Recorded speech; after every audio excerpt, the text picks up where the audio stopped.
ఎంత ఉత్సాహంగా చేస్తారు కదా క్రిస్మస్, ఏం ఎంజాయ్ చేస్తుంది. ఇప్పుడు ఎన్ని రాత్రులు, 15 రాత్రులు అంతా తిరిగేసి వస్తారండి. ఎప్పుడైనా 15 రాత్రులు బైబిల్ చదివినరా అడగండి వాళ్ళని.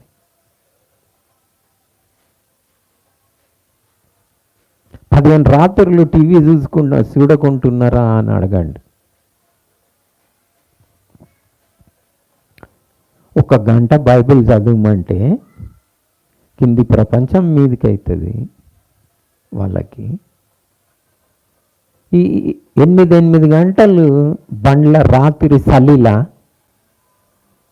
తిరగనికి మాత్రం ఎంజాయ్మెంట్, అది ఎంత మజా వస్తుంది తెలుసా. ఇంకా ఎంజాయ్ చేస్తారు, ఏం బాధ అనిపించదు. చర్చిలో కూర్చోమనండి వాళ్ళని అందరిని వచ్చి, కొద్దిసేపు వాక్యం టైం ఎక్కువైతే ఇవి చేపించుడు అయితే లోకం అంతా దిగేసి వస్తుంది. సో నాకు చెప్పినవి చేయబుద్ధి అవుతుంది, చెప్పనివి చేసి తలనొప్పి తెచ్చుకున్నాడు. సో మీరు కూడా మంచి క్రైస్తవులు కావాలంటే ముందుగాల సిలబస్ కంప్లీట్ చేయండి. చెప్పినవి ముందుగాల చేయాలి, చెప్పనివి తర్వాత. అంత నువ్వు ఎదిగితే, నీకు మేలైంది తెలిస్తే ముందు చెప్పింది అయితే చెయ్యి. సో ఏది ఇంపార్టెంట్ మనకి?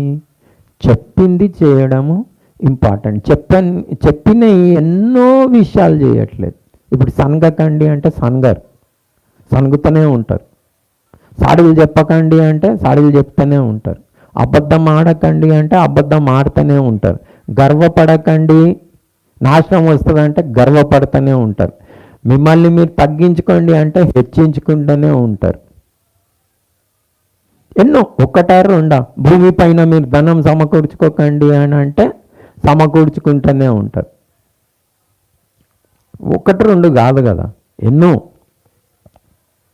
సో మీ దృష్టి ఏం చేయాలి? మీరు మంచి క్రైస్తవులు కావాలంటే ఇవన్నీ నెక్స్ట్ తర్వాత చూద్దాం.